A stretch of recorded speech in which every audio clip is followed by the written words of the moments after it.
Will these 2025 movies flop or succeed at the box office? First up is James Gunn's Superman movie, which DC so desperately needs to be a huge success at the box office. This might be one of the most important movies of the year to succeed. If it doesn't, the new DCU is just going to be shut down immediately pretty much. Now, before we got the Superman trailer, I was thinking this movie was going to be successful, like maybe making $600 or $700 million, being a nice profitable movie, but not like a huge smash hit or anything. And I said that in my last 2025 video I made from like a year ago where I was making way too early predictions. But now that I've actually seen the trailer and the movie looks so unbelievably good, I can see that DC and James Gunn are going super hard on this marketing since the film doesn't even come out for like 6 more months, but we're already getting this thing pushed.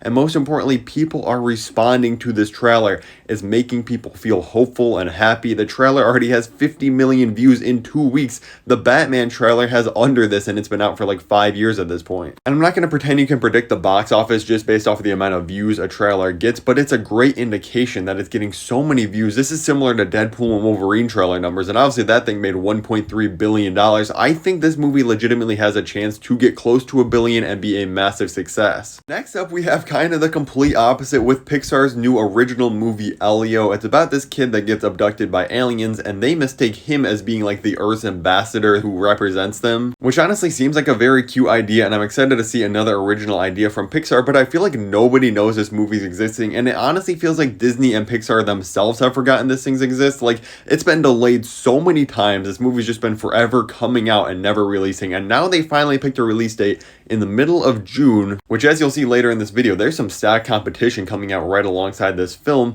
and I feel like people just don't go out and see these original things. They'll just wait till it's on Disney Plus and watch it with the family over spending like $100 on concessions and tickets to go and see it. I think it's gonna flop, sadly. Yeah, another big reason I think it's gonna flop is because on the same exact day, the How to Train Your Dragon live action remake is coming out. Now, this film could go either way, but it's definitely gonna take away a huge portion of the audience from Elio. I'm very mixed on this movie myself because I feel like it is kind of useless and almost disrespectful to the animation art form, because it's like, oh, that's not good enough, we have to do a shot-for-shot remake. But at the same time, I'd rather them do a shot-for-shot remake instead of just changing the story for no reason. They're bringing back like the same director and a lot of the same crew. And at the end of the day, if it brings more people to this story that I absolutely love, I can't be mad at it, and I do think this is going to be very successful. Fantasy and dragon stuff is big right now. These movies are beloved. However, there is one major red flag for this, and it's, as you can see, this is an official report from Forbes. Before they even turned on the cameras in pre-production, they already spent over $50 million on preparations for this movie. So hopefully the budget for the rest of the film was kept in check, because otherwise, if this thing costs like $250 million or something insane, it's never going to break even. But I don't think it got that out of hand. I'm going to have to say success for now. But June continues to be pretty stacked with new releases. We're also getting Ana de Armas' new Ballerina movie, which is a spin-off of the John Wick universe,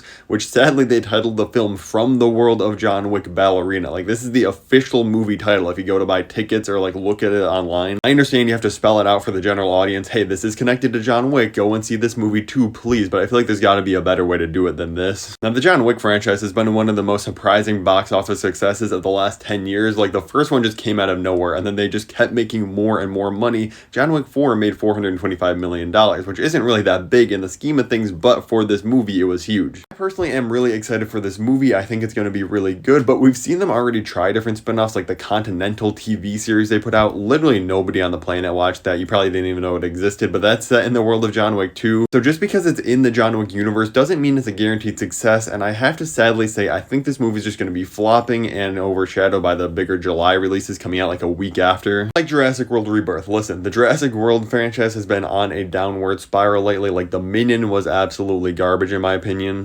But that movie still made over $1 billion in 2022. To make that much right after the pandemic is absolutely insane. And I actually think this movie has a lot of promise. It has Gareth Edwards directing. He did the 2014 Godzilla film. Putting him in charge of a Jurassic World movie just seems like the perfect pairing. He also did Rogue One. We've got ScarJo starring in this with Jonathan Bailey and Mahershala Ali. That's a great cast. And rumors are saying this is going to lean more into the horror elements like the first Jurassic Park movie, which I'm really excited to see. Like I said, this franchise is is kind of just box office gold. You release a big dinosaur movie in the middle of the summer, people from all generations are going to go out and see this. It's probably going to be one of the biggest movies, if not the biggest movie of the year, a huge success. Let's shift to one of the biggest memes of the year with a Minecraft movie. Yes, this movie does look terrible, but it kind of looks intentionally terrible and like it's trying to just be so unbelievably goofy and like a parody. I kind of think it's going to be absolutely hilarious. Like the trailer was so funny when it opened with the children yearn for the mines. But at the end of the day, I simply don't think it matters what the quality of the movie is or anything, honestly. As long as you have Minecraft in the title and you're releasing a big blockbuster film of it, it's gonna be successful because Minecraft is the most sold video game of all time with over 300 million copies. Played all around the world on every single platform by every single age group. This movie is gonna be massive. It's gonna have a bunch of people like me who played it as a kid like 5 to 10 years ago going to see it. It's gonna have all the new generation of kids that are now playing Minecraft going to see it. It's just gonna be such a meme, but massive.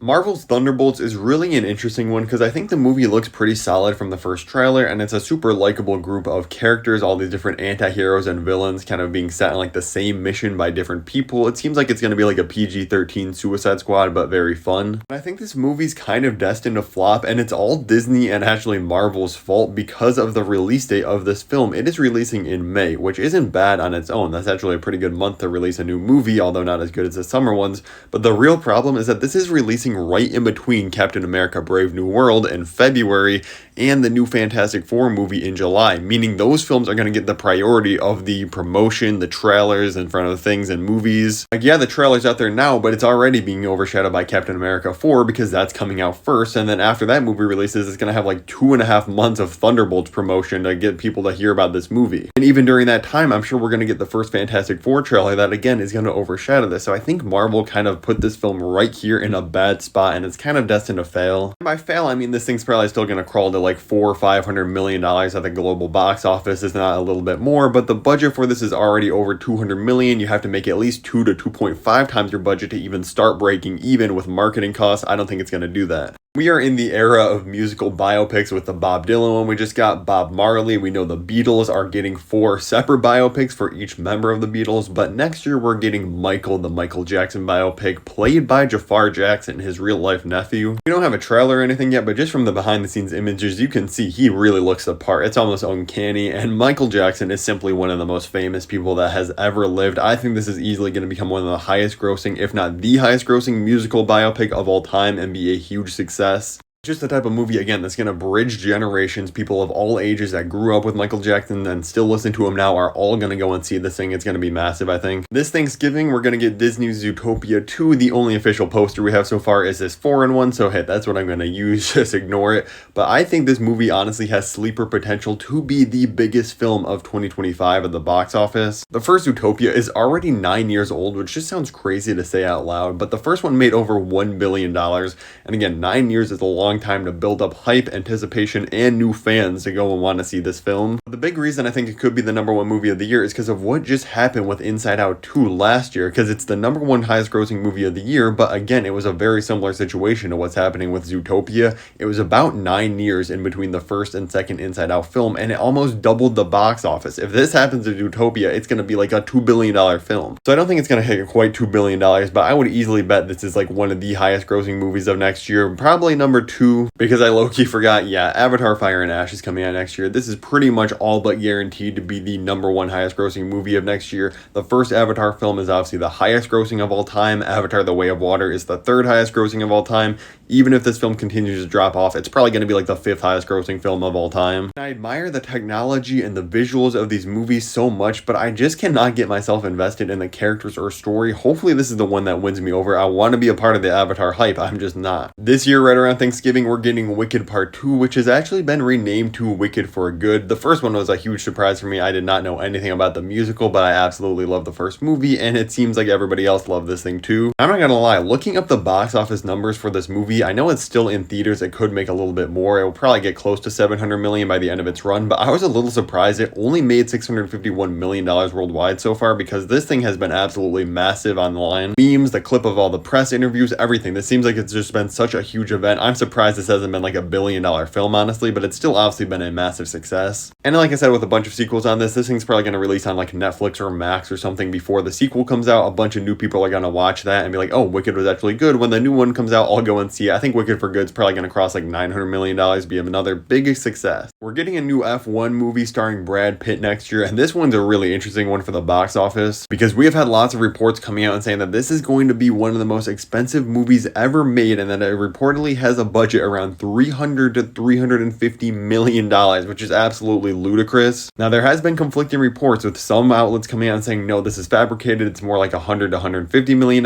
which honestly still is too high for this type of movie. But all the most credible sources are saying it's that $300 to $350 million range. There's no way this thing makes money. It's probably going to be one of the biggest losses of the year. Hopefully it's good though. I'm not going to lie, Tron Aries might be one of the most interesting movies on this list because Tron Legacy surprisingly made over $400 million at the box office, which is very successful for the budget it's on and the type of movie it is, because the first Tron is more niche than anything else. But I don't know why, I kind of just have a bad feeling about Tron Aries. Like, I am interested in this cast. I think Jared Leto will actually be decent in this, even though he's had a lot of bad movies lately. We got Jeff Bridges, obviously he's in this. Evan Peters, some interesting names in here, like Greta Lee. That's really interesting to be in a Tron movie. I kind of feel like that's not a cast that's going to win people over and make them want to go see Tron Aries if they're not already heavily invested in the franchise. This is also releasing in October, which seems like a really weird dumping grounds for this type of movie. I guess it's just trying to avoid some of these huge summer blockbusters. This is one that I think is going to be really good. It's one of my most anticipated movies releasing next year, but I sadly think it's going to flop. It's just a gut feeling. Let me know if you disagree though. The Fantastic Four First Steps is another huge summer movie releasing next year. It's coming out like 2 weeks after Superman. Seeing those two movies go head to head is going to be absolutely crazy and peak for us comic book fans who want both franchises to succeed. I think this movie looks incredible just based off the casting, the costumes, everything. We don't even have a trailer yet, but I'm super excited. And I do think this is pretty easily going to be Marvel's most successful movie of 2025 because we have Captain America Brave New World, which I'm not talking about in this video because I covered that in a winter movies that I was talking about the box office for, but I do think that's going to struggle because its budget is massive. And Thunderbolts I already talked about in this movie. This I think is going to be great. The cast is just absolutely amazing. The characters are iconic and they've just had super bad movies in the past. If they finally get a good film, that good word of mouth is going to spread like wildfire in my opinion. Plus we got Galactus, an iconic Marvel Comics villain. They're probably going to tease Doom in the trailers or something to get hype going for this thing. I think it's going to be a big success, probably like $800 million, and be a big hit for Marvel. That was a ton of movies, but there's still more coming out next year, so if you want to see a part 2 to this, make sure to hit like on this video. I might also do an updated one for 2026 movies if you guys want to see that, and make sure to tap above me to watch my ranking of every movie sequel coming out this year by how excited I am for them.